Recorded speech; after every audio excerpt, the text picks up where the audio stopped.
There's a certain pleasure, I think, albeit perhaps a perverse one, in being a hate figure. There's power in that. You know you're getting to someone. Manson is a past master at getting under people's skin. If you can imagine the class cut-ups from your school, the ones who are always making trouble, you give them all the time and all the money in the world to do whatever they want. That's the Manson crew.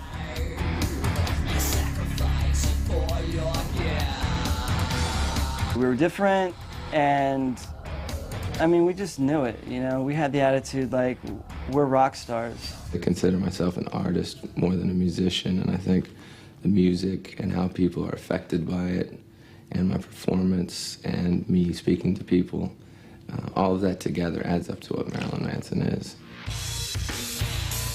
In the mid-1990s, Marilyn Manson exploded onto the world stage with their dark version of the Eurythmics' Sweet Dreams. Their charismatic frontman and subsequent albums swept them to the top of the charts and guaranteed their place as one of the most influential and controversial bands in modern music. The winner of the best album is my controversial mate, Mr. Marilyn Manson. This is the story of how a sub-goth band from Florida became the global phenomenon that is Marilyn Manson.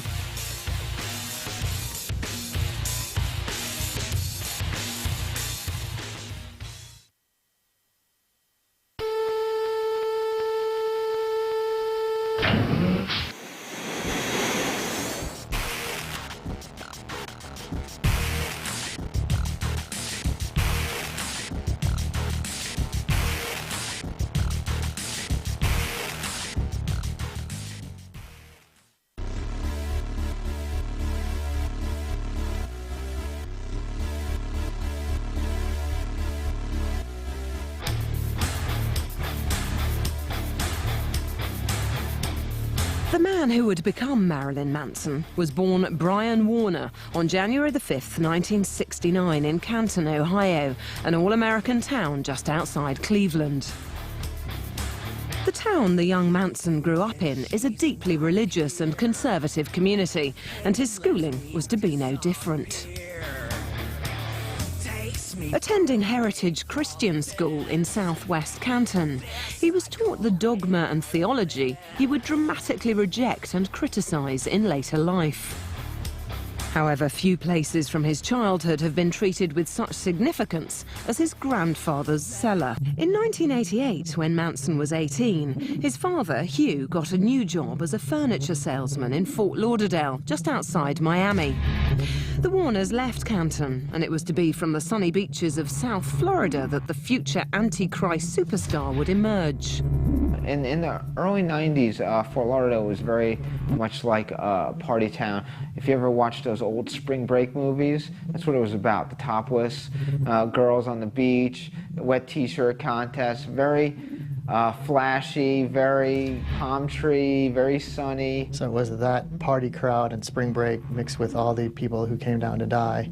So that's what Fort Lauderdale was known for at the time, you know, it was the retirement place, and so it was a kind of a contradiction that was going on. Enrolling in Browood Community College, Manson began studying journalism and drama and simultaneously started writing for local music magazines, a pursuit that would become vital research for his later career. I don't really know how we ended up in college together. We just, I guess we both decided to go, and we really took the same courses. We took drama, which was kind of weird for both of us because that was the first time we were taking that, but I think it worked for both of us being on stage, and he wasn't actually involved in music at the time, but you know, it was still just I guess a way to get through college and be creative, and we took creative writing, which helped both of our writing as far as him being a journalist and me being a musician. I'd have to say that the first time that I met Brian was probably at an editorial meeting for 25th Parallel, which was an arts and entertainment, lifestyle-oriented, rather eclectic magazine published here in South Florida. and he was the music editor and I was a contributing writer. The questions that he asked and the slants that he used for his articles were not your normal fodder, how did your band get your name kind of stuff. It was much more elegantly, the questions were elegantly posed, they were much more thoughtful. I believe that his articles seemed to provoke an introspective response from whoever he was interviewing. Brian just started interviewing bands, mostly alternative bands. I remember him doing Front 242, Thrill Kill Call, which terrified him. A couple other bands. He used to go down to Miami. We used to interview him, and I would always go with him on the interviews. And he'd come out and tell me about him. And little did I know at the time that he was collecting all this data in his mind and saying, okay, this is working for this band. This is working for this band. If I put this together and I do a band, it's got to work. And really, it's like when you look at what he's done, you could see all these influences of all these bands that, a lot of them that he did interview, and, he kept that all in his mind and made it work for him. Opening up an avenue for bringing out his art through writing first about the music, and then sort of being able to say, you know what, I can probably do this. I could take the things that I'm writing and set it to music. And I don't have to be Luciano Pavarotti with a voice to be able to put my art out. Meeting guitarist and songwriter Scott Patetsky at a local party, Manson began to channel his creative energy into making music. We started working together, and he convinced me to buy a drum machine, which I liked very, very much. And even though he wasn't a singer per se, he got his ideas out, kind of this talk singing sort of thing. And we were into industrial, and nobody in industrial really sang. It was just, any melodies were achieved by, synthesizers or samples. But it made for a really good combination. It was a very bizarre, surreal, not quite metal, not quite industrial, very ugly, weird thing. And I didn't think anybody would get into it or fall for it. But it worked out.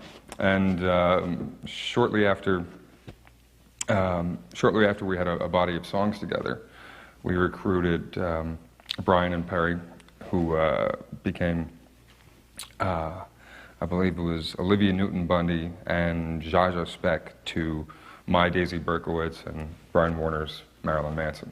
Brian came to me and said, hey, me and Scott recorded this cassette, and listen to it, tell me what you think, because I want to do a band.